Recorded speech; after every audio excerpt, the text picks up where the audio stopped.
ঝিনাইদহ জেলার শ্রেষ্ঠ পরিবার কল্যাণ সহকারী হয়েছেন কোটচাঁদপুরের উর্মি রেজাউল করিম রেজা। এর তথ্যচিত্রে বিস্তারিত।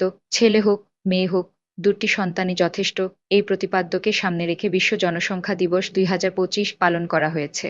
গত সোমবার সকালে কোটচাঁদপুর উপজেলা পরিষদ মিলনায়তনে এবং বিকেলে ঝিনাইদহ জেলা প্রশাসকের কার্যালয়ে উক্ত আলোচনা সভা অনুষ্ঠিত হয়।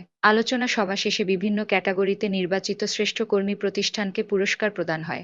২০২৫ সালে কোটচাঁদপুর উপজেলা পর্যায়ে এবং ঝিনাইদহ জেলা পর্যায়ে শ্রেষ্ঠ পরিবার কল্যাণ সহকারী নির্বাচিত হয়েছেন কোটচাঁদপুরের উর্মি আক্তার। তিনি কোটচাঁদপুর পরিবার পরিকল্পনা অফিসের অধীনে ৩ নং ওয়ার্ড কোটচাঁদপুর পৌরসভা, কোটচাঁদপুর, ঝিনাইদহে কর্মরত আছেন। বিশ্ব জনসংখ্যা দিবস ২০২৫ উপলক্ষে উপজেলা পর্যায়ে আলোচনা সভা শেষে সকাল ১১টায় তাকে পুরস্কার তুলে দেন কোটচাঁদপুর উপজেলা নির্বাহী অফিসার কাজী আনিসুল ইসলাম, কোটচাঁদপুর উপজেলা স্বাস্থ্য কমপ্লেক্সের টিএসআই আবদুল্লাহ আল মামুন ও উপজেলা পরিবার পরিকল্পনা কর্মকর্তা তরুণ কুমার দাস।